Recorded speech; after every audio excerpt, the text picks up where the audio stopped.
خدا کا کام ہے کہ آپ کو عاشق حق بنائیں. یہ جنگ حق و باطل ہے. ایک ہی گھر میں 4 بھائی الگ الگ پسند، 4 بہنیں الگ الگ پسند. کیوں؟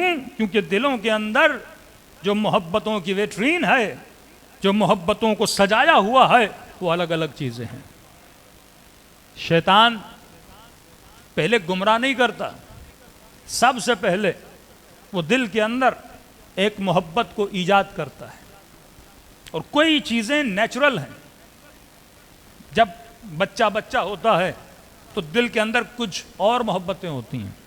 جب یہ نوجوان ہوتا ہے تو کچھ اور محبتیں ہوتی ہیں. جب یہ جوان ہوتا ہے تو محبتیں پھر کچھ اور ہو جاتی ہیں.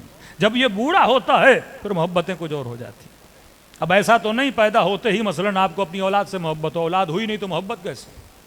شادی کی نہیں تو بیوی کی محبت کیسے؟ تو محبتیں آہستہ آہستہ وجود کے اندر جنم لیتی ہیں. کبھی خدا قرآن میں کہتا ہے کبھی اولاد فتنہ بن جاتی ہے، کبھی زوجہ فتنہ بن جاتی ہے. کیا ہر کسی کی بیوی فتنہ ہے؟ کیا ہر کسی کی اولاد فتنہ ہے؟ نہیں. جب محبتیں حدوں سے آگے بڑھ جاتی ہیں، جب محبت کسی کی محبت سے زیادہ بڑھ جاتی ہے، تب یہ فتنہ بن جاتی ہے. ایک ہی محبت ہے جس میں انسان کو ڈوبنا چاہیے. ایک ہی محبت ہے جس کے اندر انسان اپنے وجود کو فنا کر دے، اور وہ صرف محبت خدا کی محبت ہے. باقی محبتیں اس کی محبت کی چھتری کے نیچے ہونی چاہیے.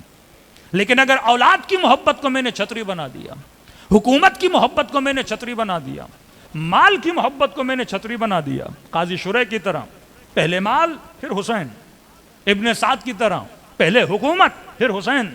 لیکن آؤ حبیب کو دیکھو، آؤ وہب کو دیکھو، آؤ ابو ذر غفاری کو دیکھو، آؤ شہداء کو دیکھو جنہوں نے مال، جان، اولاد سب کچھ قربان کر دیا. کیونکہ پہلے اللہ کی محبت، پھر امیر المؤمنین کے دل میں حسنین کی محبت ہے.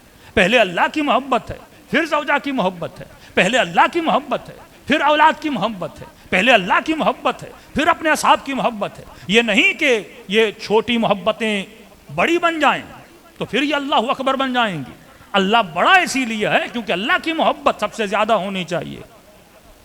الہکم الہ واحد، تمہارا الہ ایک ہی ہے.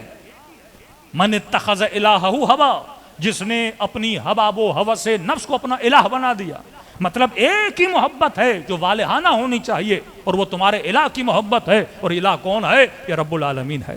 لا الہ الا اللہ، کوئی الہ نہیں سوائے اللہ کے. الہ کا مطلب محبوب، الہ کا مطلب معشوق، الہ کا مطلب جس سے بے تحاشا محبت کی جائے. اب یہ الہ کسی کا گھر ہے، یہ الہ کسی کی بیوی ہے، یہ الہ کسی کی اولاد ہے، یہ الہ کسی کی دولت ہے، کسی کا مقام ہے. جب اس نے اس کو الہ بنا دیا لہذا اب مجنون ہو جاتا ہے. اب اسے حاصل کرنے کے لیے پاگل ہو جاتا ہے. اب اس کے حصول کے لیے سب کچھ قربان کر دیتا ہے. کتنی اولادیں تھیں جنہوں نے اپنے والدین کو قتل کیا صرف تخت پہ بیٹھنے کے لیے.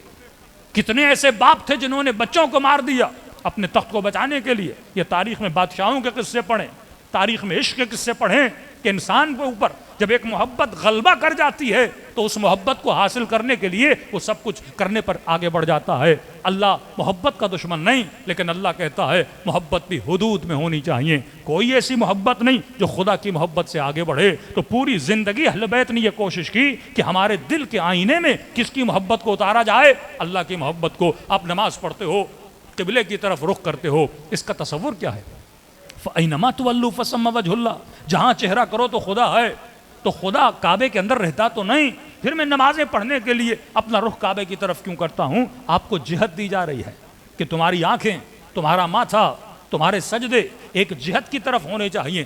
قبلے کا مطلب تمہارے وجود کا قبلہ پروردگار عالم ہونا چاہیے. تو جب زندگیوں میں محور و مرکز، زندگیوں میں اگر قبلہ پروردگار عالم بن گیا تو انسان کی زندگی اللہ کی محبت کے سائے میں گزرے گی. پھر جو کرے گا یہ سوچے گا کہ میرا خدا اس عمل سے راضی ہے کہ نہیں، کہ اہل بیت راضی ہیں کہ نہیں. تبھی فرمایا کہ ان کی رضا سے خدا کی رضا ہے، سیدہ کی رضا سے محمد کی رضا ہے، اور رسول کی رضا سے اللہ کی رضا ہے. تو جو محور و مرکز بنا وہ کون بنا؟ پروردگار عالم بنا. تو ہمیں یہ دیکھنا ہے کہ میرے دلوں میں جو کشش شیطان نے ایجاد کی ہوئی ہے وہ کس چیز کی کشش ہے؟ خدا نخواستہ اولاد کی محبت اتنی زیادہ تو نہیں کہ میں اللہ کی اطاعت کو چھوڑ دوں، مال کی محبت اتنی زیادہ تو نہیں کہ میں اللہ کی محبت کو چھوڑ دوں، کہیں مال و منال و شہرت و مقام کی محبت اتنی تو نہیں کہ میں اللہ کو چھوڑ دوں. تو یہ اہل بیت نے اپنے کردار و رفتار سے بچایا. کربلا کیا بتاتی ہے کہ خدا تیری محبت کے لیے سکینہ بھی قربان ہے, تیری محبت کے لیے مال بھی قربان ہے, تیری محبت کے لیے عباس کے بازو بھی قربان ہے,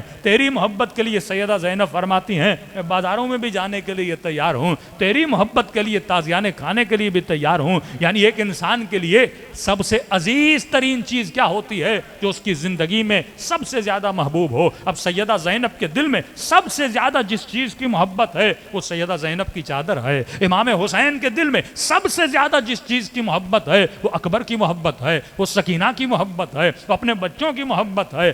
جناب حضرت عباس کے دل میں سب سے زیادہ جس چیز کی محبت ہے وہ امام حسین کی محبت ہے. تو جس کے دل میں جتنی زیادہ محبت تھی اس نے یہ کر کے دکھایا کہ خدایا میں نے اس محبت کو تجھ پہ قربان کر دیا, جو سب سے عزیز تھا وہ میں نے تیری راہ میں دے دیا. ابراہیم کے دل میں اتنے سالوں کے بعد 12-13 سال کے بعد ابراہیم اسماعیل سے جا کے ملتے ہیں, اور جب ملتے ہیں تو خواب ملتا ہے کہ ابراہیم اپنے بچے کو قربان کر دو. اللہ دیکھنا چاہتا تھا کہیں ابراہیم نے اسماعیل کی محبت کو بت تو نہیں بنا دیا, اس بت کو توڑنا پڑتا ہے کہ جائے سے اسماعیل کو جا کے ذبح کر. پھر حضرت ابراہیم نے پریکٹیکلی چھری چلا کے بتایا کہ اے خدا اسماعیل بھی تجھ پہ قربان ہے. تو یہ محبتیں جائز تب بنتی ہیں جب یہ محبتیں اللہ کے لیے قربان کی جائیں, اور یہ محبتیں بت بن جاتی ہیں, انسان کو مشرک بنا دیتی ہیں جب یہ محبتیں خدا کی راہ میں کھڑی ہو جاتی ہیں. کوفے والوں کو ڈر تھا کہ ارے جائیں گے تو ہمارا کیا ہوگا.